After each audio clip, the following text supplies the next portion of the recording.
Zara Owusu was 27, living in a small but lively apartment in Accra with her older sister, Naomi, and Naomi's 2 kids. Life wasn't perfect, but it worked, at least in the beginning. Naomi was a nurse, always busy with long shifts and night calls, and Zara didn't mind stepping in to help. She loved her niece and nephew, and it felt natural to cook for them, pick them up from school, or watch cartoons together while Naomi ran a few errands. But little by little, those errands started lasting longer. What used to be a quick trip to the market turned into a night out with friends, then whole weekends. Zara began noticing the pattern. Naomi would dress up, toss her keys on the table, and say she'd be back soon. Soon could mean hours or days. At first, Zara told herself it was fine. Family helps family. But deep down, she knew she was being taken for granted. The kids clung to her more than their own mother, and her own social life had vanished without her even realizing it. One Friday evening, after weeks of planning a rare night out with her friends, Zara was dressed and ready to go when Naomi appeared at the door, suitcase in hand and a smile that said trouble.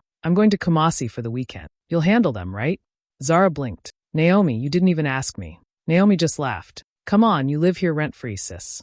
The least you can do is help." Zara stood there, heels in hand, realizing for the first time, her kindness had quietly turned into obligation. Zara's weekend plans disappeared in an instant. Instead of going out with her friends, she spent the next 2 days running after Naomi's kids, breaking up fights, cleaning spills, and answering endless questions about snacks and cartoons. By Saturday afternoon, she was exhausted. Her phone kept lighting up with messages from her friends asking, "You coming?" And every time she looked at it, she saw Naomi's Instagram stories instead. Pictures of her sister dressed up, laughing, dancing, and tagging locations from one party to the next. Zara felt a sting of frustration. While Naomi was out living her best life, she was at home trying to convince a 5-year-old to take a nap and a 7-year-old to eat vegetables. She didn't even have time to rest. The house was a mess, the laundry was piling up, and the kids seemed to have energy that never ran out. By Sunday evening, the apartment was finally quiet. The kids were asleep, the dishes were done, and Zara sat on the couch, too tired to even scroll through her phone. She heard the front door open and Naomi walk in, humming like she'd just come from a spa. Naomi dropped her bag, kicked off her shoes, and said casually, "Thanks for holding it down as usual." That was it. No sorry, no thank you, not even a second glance. Just those few words, tossed out like Zara was some live-in maid. Zara bit her tongue and smiled weakly, not trusting herself to speak. Later that night, her best friend Amma stopped by. Amma took one look at her and said, "You look dead tired. What happened to your plans?" Zara sighed. "Naomi went to Kumasi. I had to stay with the kids." Amma frowned. "Again, girl, she's using you. You're not her babysitter, you're her unpaid nanny." The word unpaid hit Zara like a slap. She laughed it off at first, but later that night, lying in bed, it echoed in her head. Unpaid. She stared at the ceiling, thinking about all the times she had canceled plans, missed deadlines, and stayed up late cleaning messes that weren't hers. Naomi never even asked. She just expected it. It was as if Zara's life didn't exist outside of her sister's needs. The more she thought about it, the heavier it felt. She wasn't just tired, she was invisible. No one saw her effort, not even her own family. As the ceiling fan spun slowly above her, Zara realized something she hadn't wanted to admit before. This wasn't love or helping out anymore. This was exploitation dressed up as sisterly duty. And for the first time, she wondered what it would look like to finally say no. The weekends all started to feel the same. Every Friday evening, Naomi would throw on a new outfit, grab her bag, and announce another reason to be out. A wedding, a birthday, a work trip. It didn't matter what the excuse was. The result was always the same. Zara would end up at home with the kids, trying to balance work, cooking, and endless noise. Her own life was shrinking. She stopped making plans because they always got canceled anyway. Friends stopped inviting her out because she never showed up.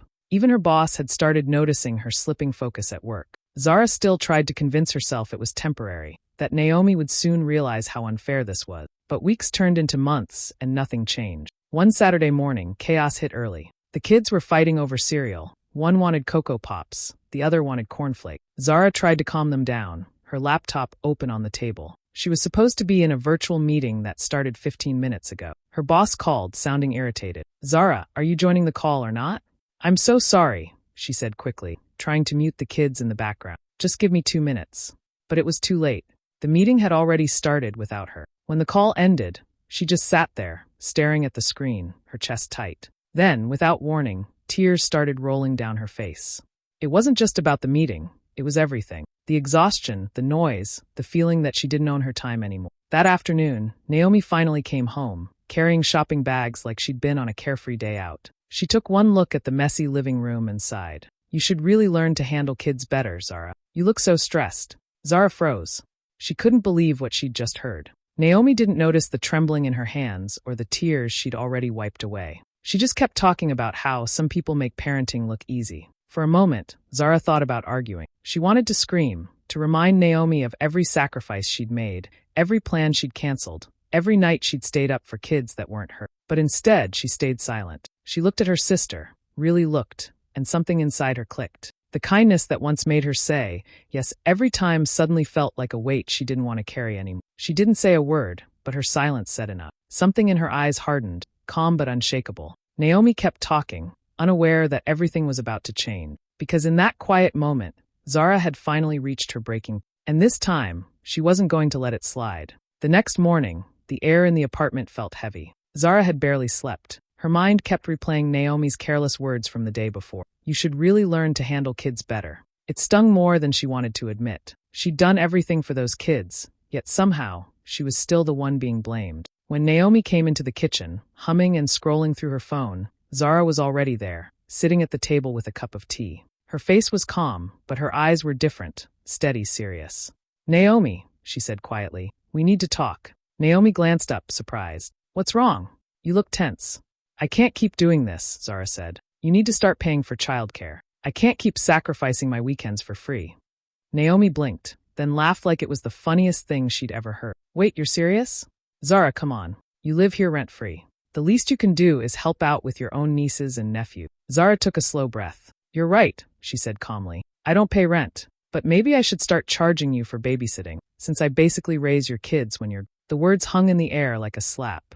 Naomi stopped laughing. What's that supposed to mean? She asked, her tone suddenly sharp. It means, Zara said, looking her sister straight in the eye. I have a job. I have deadlines. I have a life outside this house. And I can't keep putting it all on hold every time you decide to go out. You treat my time like it's nothing. Naomi crossed her arms. You're being dramatic. You think paying me back for a few nights of babysitting makes us even? I took care of you after university when you had no job, remember? Zara nodded slowly. I remember, and I'm grateful. But that doesn't mean I owe you my entire life. You helped me once. Now you're using that to make me feel guilty for saying no. Naomi rolled her eyes and muttered, You're overreacting. Zara leaned back in her chair, still calm. No, I'm finally reacting. There's a difference. For a moment, neither of them said anything. Naomi tried to laugh it off again, waving her hand. You're not serious, Zara. You wouldn't actually charge me. But Zara didn't laugh. She didn't even smile. She just looked at her sister. Steady, quiet, done. And that's when Naomi realized this wasn't another one of their usual arguments.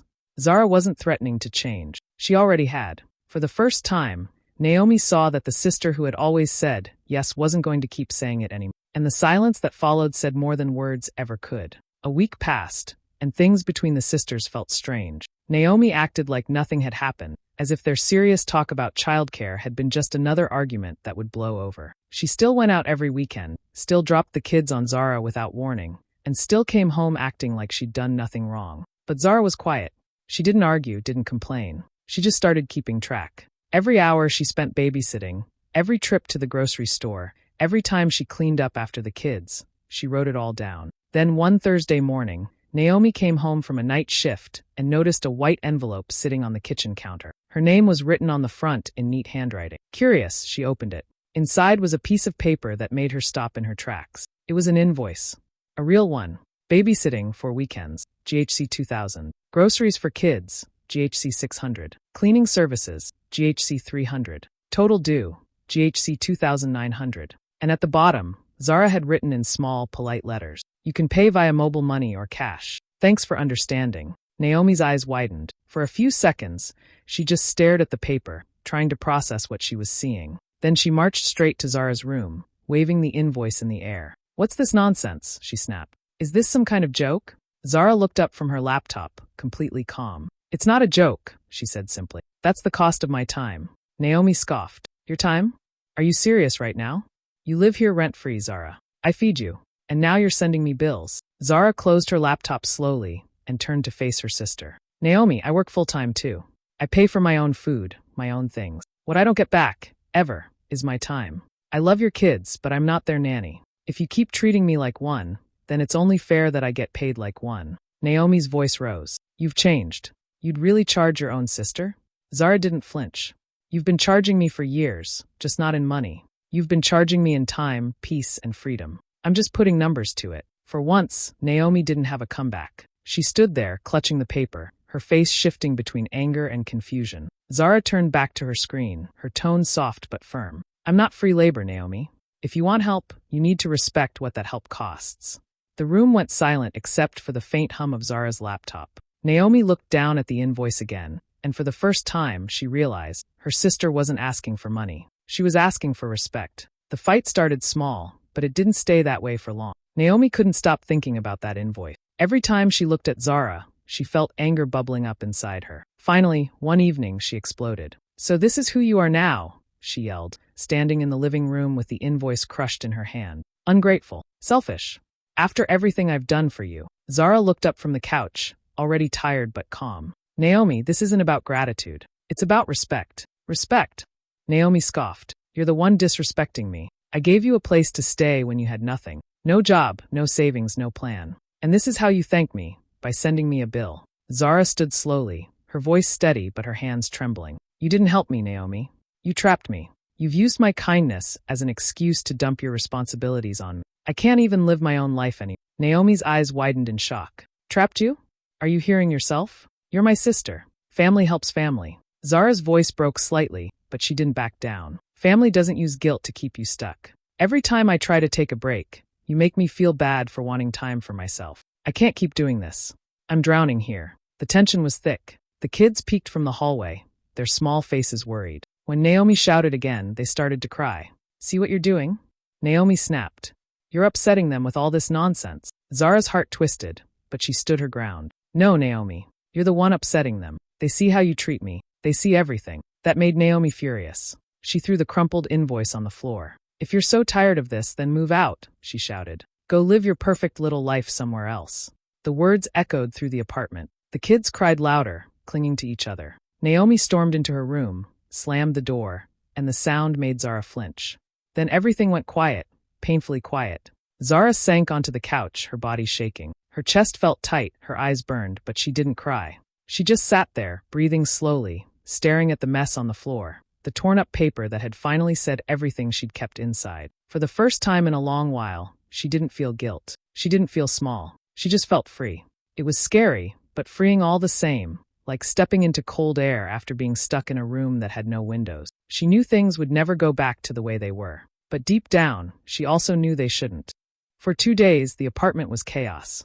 Naomi had told Zara to move out if she didn't like how things were. But now, she was the one struggling. With no one to rely on, she had to do everything herself. The first morning, she woke up late because the kids wouldn't stop crying. Breakfast was a disaster. Spilled milk, burnt toast, missing shoes.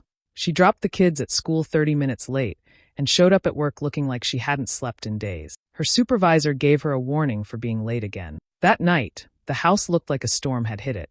Toys everywhere, dirty dishes stacked in the sink, laundry forgotten in the machine. Naomi collapsed on the couch, scrolling through her phone, fighting the urge to call Zara. Her pride stopped her. By the second day, she couldn't hold it together. The kids were fighting, one had a fever, and she realized she'd missed an important shift at the hospital. She sat on her bed, holding her head in her hands, overwhelmed. Without Zara's quiet help, everything felt 10 times harder. By the third weekend, Naomi finally gave in. She stared at her phone for a long time before dialing Zara's number. When Zara answered, her voice was calm, too calm. Hey, it's me, Naomi said softly, trying to sound casual. Look, I know things have been rough. I could really use your help this weekend. Just this once.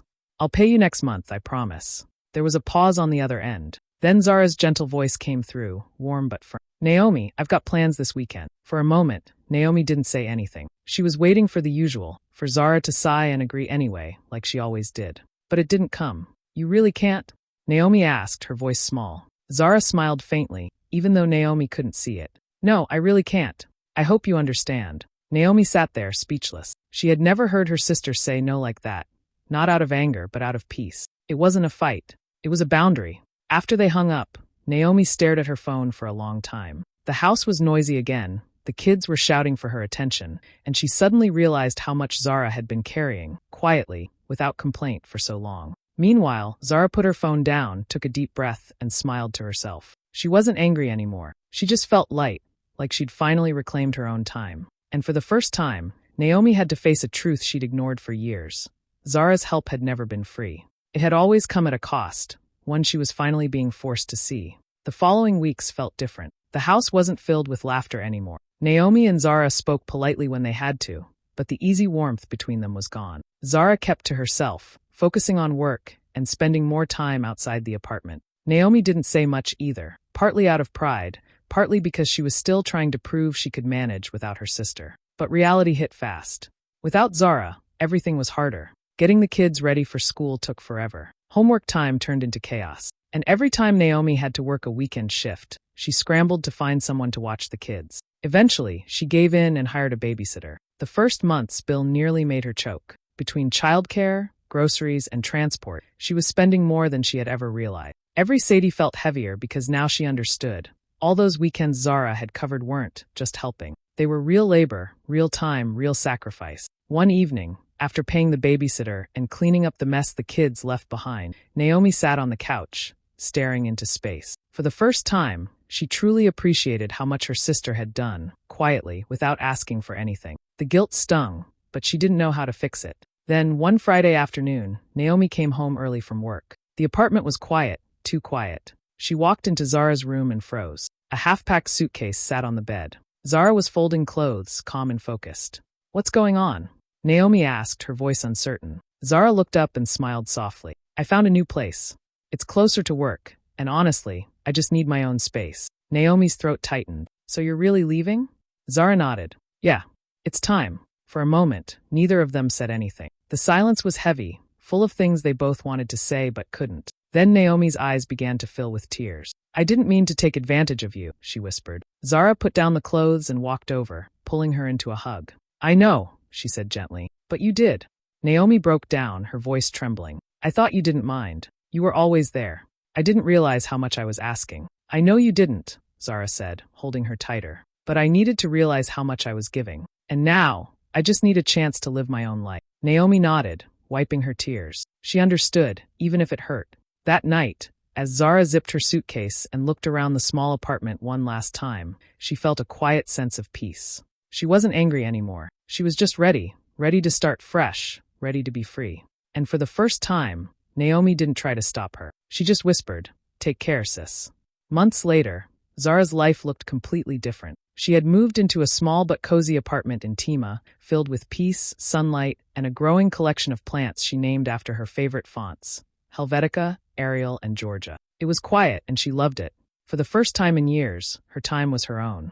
No surprise babysitting, no late-night interruptions, no guilt. Just space to breathe, think, and live. Her days had a calm rhythm now. She worked on her graphic design projects from her laptop by the window, went for evening walks by the beach, and spent her weekends however she pleased. Sometimes, she'd sit on her balcony with a cup of tea, smiling at how far she'd come. It wasn't just a new apartment, it was a new beginning. Naomi visited every few weeks with the kids. The first time she came, she knocked. That small gesture meant more to Zara than any apology could. When Zara opened the door, Naomi stood there looking nervous, the kids hiding shyly behind her leg. "Hi," Naomi said softly. "We were in the area. Thought we'd say hello."